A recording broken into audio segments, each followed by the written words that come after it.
तो वो घमंड कहीं न कहीं तो चूर हुआ है, क्योंकि मैंने पहले भी दर्शकों को बताया है कि अनंत सिंह के खिलाफ एक मोकामा में महागठबंधन बना है, जिसमें 6 बड़े चेहरे हैं। विवेका पहलवान है, सोनू सिंह है, मोनू सिंह है, ललन सिंह है, सूरजभान है और अशोक महतो। तो महागठबंधन के सामने तो अनंत सिंह के पैर उखड़ रहे हैं, जिसकी जान की चिंता हो गई और उसको लग रहा है कि फिलहाल बेऊर जेल में रहना ही उसको सुरक्षित है उसके लिए। और यदि वो निकलना भी चाहे तो ज़मानत इतनी आसानी से नहीं मिलेगी। जो पहले दिन अभी 2-3 दिन पहले जो ज़मानत याचिका पर कोर्ट ने उसको ज़मानत नहीं दी, केस डायरी माँग ली। अब केस डायरी की कोर्ट समीक्षा करेगा और देखेगा कि अनंत सिंह के खिलाफ कितने मजबूत सबूत हैं। इतिहास है, आप न्यायपालिका हैं क्या? आप क्या लोक अदालत हैं? आप चलंत अदालत हैं? आप कौन होते हैं मुकेश सिंह का ताला खुलवाने वाले आदमी, है ना?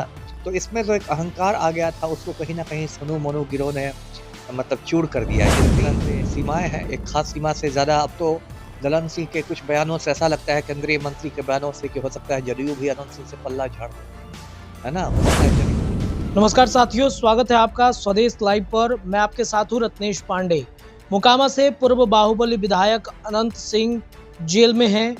उनके साथ जो घटनाएं घटी ये आप सभी दर्शकों से छुपा नहीं है, इस पर लगातार हम आपको अपडेट बता रहे हैं।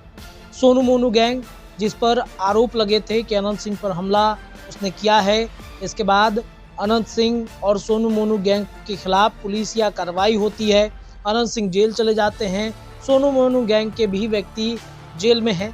अब आज की जो खबर ये है कि सोनू मोनू के यहाँ पे कुर्की जब्ती हो रही है।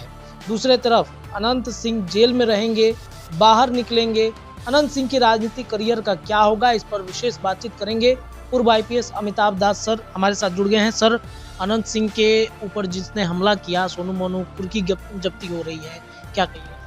नहीं, कुर्की तो होनी ही थी। देखिए, दर्शकों को सारा मामला पता है। ये 22 जनवरी की घटना है, जिस दिन 100 राउंड फायरिंग हुई थी, है ना? नौरंगा जलालपुर गाँव है पचमहला थाना में, और उसमें सोनू मोनू गिरोह और अनंत सिंह गिरोह के बीच वो फायरिंग हुई थी। उसके बाद सोनू ने सरेंडर कर दिया पचमहला थाना में, वो फुलवारी शरीफ था ये जेल चला गया है। अनंत सिंह ने बाढ़ कोर्ट में सरेंडर किया, वो बेऊर जेल में बंद है। लेकिन मोनू सिंह, जो सोनू सिंह का छोटा भाई है, वो अभी भी फरार है। कभी खबर आती है कि जमुई में छिपा है, कभी खबर आती है झारखंड के देवघर में है, कभी खबर आती है दियारा में है। लेकिन उसकी मतलब गिरफ्तारी अब तक नहीं हो सकी है। तो ये तो पुलिस की प्रक्रिया है। देखिए, पुलिस नहीं पकड़ पाती है तो फिर वारंट के लिए प्रे करती है, वारंट निकालती है, फिर कुर्की जब्ती कर लेती है आदेश कोर्ट से। कुर्की का मतलब हुआ प्रॉपर्टी अटैचमेंट, मतलब आपकी संपत्ति को जब्त कर लेगी पुलिस, मालखाना में रख देगी, थाना के मालखाना में। फिर जब आप सरेंडर कीजिएगा, हाजिर होइएगा, तब जाके आपकी संपत्ति मुक्त की जाएगी। तो ये एक तरह का दबाव डालने का तरीका रहता है। और देखिए, एक बात ये भी है, दर्शकों को पता हो कि सोनू मोनू के जो मतलब पिता हैं, प्रमोद सिंह नाम है, वो खुद अधिवक्ता हैं पटना हाई कोर्ट के। तो कुछ तो वो भी अपने बाल बच्चों को कानूनी दांव-पेच बताते होंगे, जब पिता ही वकील है और बेटे गुंडे मवाली हैं, तो पिताजी भी कुछ मार्गदर्शन देते होंगे। तो ये भी हो सकता है कि कुर्की होने के पहले जो उनके पिता हैं, वो मोनू को हाजिर करवा दें कोर्ट में या पचमहला थाना में सरेंडर करवा दें। इसकी भी संभावना है, क्योंकि पुलिस दबाव बना ही रही है। इस बात को लेकर लगातार पुलिस की आलोचना भी हो रही है। कितने दिन बीत गए, 2 वजह से आलोचना हो रही है। एक तो है कि मोनू सिंह की गिरफ्तारी नहीं हुई, दूसरी बात जो मैं बार-बार कहता हूँ कि अब तक अनंत सिंह के घर पर छापेमारी नहीं हुई है लदमा में, जबकि हथियारों की बरामदगी होनी चाहिए थी ना। यदि 100-100 राउंड गोलियाँ चली और सोनू मोनू की जो माता है उर्मिला सिन्हा, वो कह रही हैं कि AK-47 भी था अनंत सिंह के साथ, तो पुलिस को लदमा गाँव पर तो ठिकानों पर रेड करना चाहिए था। लेकिन पुलिस को पता है कि जो हमारे मुख्यमंत्री हैं पलटू राम, वो अनंत सिंह के चपरासी हैं, तो पुलिस भी हिम्मत नहीं जुटा पा रही है अनंत सिंह के ठिकानों पर रेड करने की। लेकिन जो कुछ हो रहा है ये बहुत गलत हो रहा है, और अनंत सिंह भी देखिए इस बार आप कह सकते हैं कि थोड़ा बुरी तरह से फँसा है। एक तो उसकी जान पर खतरा हो गया है। अब तक जो अनंत सिंह में एक अहंकार आ गया था, या उसके चेले-चपाटियों में भी, कि एकदम छोटे सरकार हैं। लगता था कि न्यायपालिका, व्यवस्थापिका, कार्यपालिका सभी इसी में निहित है। तो वो घमंड कहीं न कहीं तो चूर हुआ है, क्योंकि मैंने पहले भी दर्शकों को बताया है कि अनंत सिंह के खिलाफ एक मोकामा में महागठबंधन बना है, जिसमें 6 बड़े चेहरे हैं। विवेका पहलवान है, सोनू सिंह है, मोनू सिंह है, ललन सिंह है, सूरजभान है और अशोक महतो है। तो महागठबंधन के सामने तो अनंत सिंह के पैर उखड़ रहे हैं। जितनी फुर्ती के साथ उसने कोर्ट में सरेंडर किया, उससे भी लगता है कि कहीं न कहीं अनंत सिंह को अपनी जान की चिंता हो गई और उसको लग रहा है कि फ़िलहाल बेऊर जेल में रहना ही उसको सुरक्षित है उसके लिए। और यदि वो निकलना भी चाहे तो ज़मानत इतनी आसानी से नहीं मिलेगी। जो पहले दिन अभी 2-3 दिन पहले जो ज़मानत याचिका पर कोर्ट ने उसको ज़मानत नहीं दी, केस डायरी माँग दी। अब केस डायरी की कोर्ट समीक्षा करेगा और देखेगा कि अनंत सिंह के खिलाफ कितने मजबूत सबूत हैं। और देखिए 2 इस पर गंभीर धाराएँ लगी हैं जिसकी वजह से इसका ज़मानत मिलना मुश्किल हो रहा है एमपी एमएलए कोर्ट में। एक तो धारा है वो हत्या के प्रयास की धारा है, जो पहले ज़माने में आईपीसी की 307 होती थी, अब तो धाराएँ बदल गई हैं 1 जुलाई के बाद से। लेकिन ये हत्या का प्रयास क्या है? क्योंकि उर्मिला सिन्हा ने कहा ना कि मैं अपने पोते के साथ जान बचाकर भागी और आप गोलियाँ चला रहे थे, तो अटेम्प्ट टू मर्डर हो गया। और दूसरी जो गंभीर धारा है वो हथियार से जुड़ी हुई आर्म्स एक्ट है, शस्त्र अधिनियम।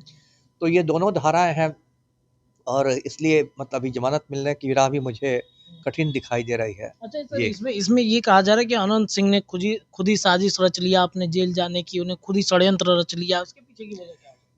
नहीं, नहीं, जेल जाने का तो षड्यंत्र नहीं। देखिए अनंत सिंह बाहर आया तो उसका मतलब कहते हैं ना कि एकदम 7वें आसमान पर मनोबल था। लग रहा था कि अब तो मैं बिल्कुल ऑलमाइटी हो गए, क्या हो गए। और उसने डंके की चोट पर ऐलान कर दिया था कि मैं मोकामा से चुनाव लड़ूँगा, इस बार मेरी वाइफ़ नहीं लड़ेगी, नीलम देवी नहीं लड़ेगी। अनंत सिंह का आना-जाना मुख्यमंत्री आवास में भी शुरू हो गया था, पलटू राम के साथ बंद कमरे में गुफ्तगू हो रही थी। उसके चेले-चपाटियों की भी हिम्मत बड़ी बढ़ी हुई थी और ये पूरे इलाके में एक आप कह सकते हैं जनसंपर्क अभियान जैसा कर रहा था और खुद ही लोक अदालत बन गया था, इधर पंचायती, उधर पंचायती। आप कौन होते हैं पंचायती करने वाले? आपका आपराधिक इतिहास है, आप न्यायपालिका हैं क्या? आप क्या लोक अदालत हैं? आप चलंत अदालत हैं? आप कौन होते हैं मुकेश सिंह का ताला खुलवाने वाले आदमी? है ना? तो इसमें जो एक अहंकार आ गया था उसको कहीं न कहीं सोनू-मोनू गिरोह ने मतलब चूर कर दिया है। जिस तरह से इसको बेआबरू होके निकलना पड़ा नौरंगा जलालपुर गाँव से, तो उसके बाद इसका मीटर डाउन हुआ है। अंडरवर्ल्ड में भी जो इसका जो एक भौकाल बना हुआ था, वो भौकाल ख़त्म हुआ है और अनंत सिंह को खौफ भी है क्योंकि मतलब इतने लोग यदि आपके खिलाफ इकट्ठा हो जाएँगे तो पलटू राम की भी सीमाएँ हैं, आपको कब तक बचाएँगे? एक तो आप कानून से भागते फिर रहे हैं, उस पर से अंडरवर्ल्ड में भी आपके खिलाफ लोग हो जाएँगे। तो पलटू राम देखिए पलटू राम ने अपने संभव सारी सुविधाएँ अनंत सिंह को दी हुई है। आज की तारीख में भी बेऊर जेल में उसको मोबाइल की सुविधा है, जो कि नहीं किसी कैदी को होनी चाहिए और मोबाइल से वो अपने गिरोह का संचालन कर रहा है। लेकिन फिर भी सीमाएँ हैं, एक ख़ास सीमा से ज़्यादा अब तो ललन सिंह के कुछ बयानों से ऐसा लगता है केंद्रीय मंत्री के बयानों से कि हो सकता है जदयू भी अनंत सिंह से पल्ला झाड़ ले। है ना? हो सकता है जदयू भी इनको टिकट नहीं दे तो नवंबर में ये पक्का मान के चल रहे हैं कि जदयू का टिकट तो एकदम पक्का ही है मुझे। अंत समय वही गच्चा दे दे, किसी दूसरे को टिकट दे दे। है ना? जी। तो सर, इसमें एक सवाल ये है कि अब अनंत सिंह का क्या होगा? क्या जेल से बाहर आएँगे, नहीं आएँगे, जेल में ही रहेंगे? नहीं, नहीं, कुछ समय में तो निकल ही जाएँगे बाहर, ऐसे परमानेंटली जेल थोड़े गए हैं। एमपी एमएलए कोर्ट से मुझे ज़मानत मिलने की उम्मीद कम लग रही है, लेकिन हाई कोर्ट से तो ज़मानत मिल जाएगी। बाहर बाहर तो आ ही जाएगा, चुनाव के पहले ही आ जाएगा, लेकिन अब वो पहले वाली बात नहीं रह गई। मतलब भौकाल अब खत्म हो गया। भौकाल अब खत्म हो गया है और सबसे बड़ी बात कि आपको चुनाव में आप जगह-जगह लोग जाते हैं जनसंपर्क में, तो वो सब जाना भी अब इसके लिए खतरे से खाली नहीं है। क्योंकि जब आपके दुश्मन आप ताक में बैठे हुए हैं, घात लगा के दुश्मन है, कहीं वो आप पर हमला कर सकते हैं। गैंगवार में तो हत्याएँ होती है, कोई नई बात नहीं है। अभी पटना में ही देखिए पिछले 2-3 साल में नीलेश मुखिया को मार डाला गया, दही गोप को मार डाला गया। ये लोग उतने बड़े अपराधी नहीं थे, लेकिन गैंगवार में हत्याएँ हुई ना, तो गैंगवार भी तो कोई चीज़ है ना।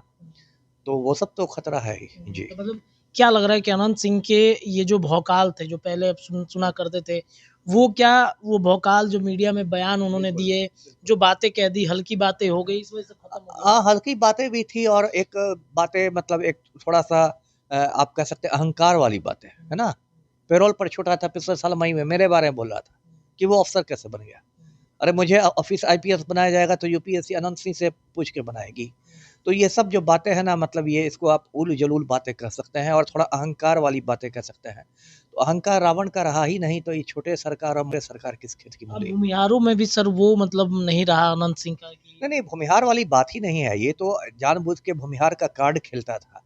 मैं तो देख रहा था सोनू सिंह का एक इंटरव्यू, तो वो तो भूमिहारों की लिस्ट लेके बैठा हुआ था, जिस भूमिहारों को अनंत सिंह ने मरवाया है ना? वो बाकायदा लिस्ट लेके बैठा हुआ था। तो ऐसा थोड़ा है कि आपने भूमिहारों की बहुत सेवा की, आपने तो अपना ना होटल बना लिया, बड़े-बड़े होटल, आपने अपनी जेब भरी है, आपने अपने बेटों को लंदन भेज दिया है। एक जो आम भूमिहार है, उसको उसको आपसे क्या मिला है? भले ही आप जाति के नाम पर आप उसको उसका सेंटिमेंट्स भड़काते हों कि भाई मैं हूँ तो भूमिहार है, तो ये तो लोग समझने ही लगे हैं। जी। चलिए सर, बहुत बहुत शुक्रिया बातचीत करने के लिए। तो देखिए, अनंत सिंह फिलहाल जेल में हैं और उनके ऊपर जिन्होंने हमला किया, सोनू मोनू गैंग, उनके घर पर आज कुर्की जब्ती भी हो रही है। एक भाई फरार है और दूसरे ने सरेंडर किया है। अनंत सिंह प्रकरण बिहार में ये पूरी तरीके से राजनीतिकरण हो गया है।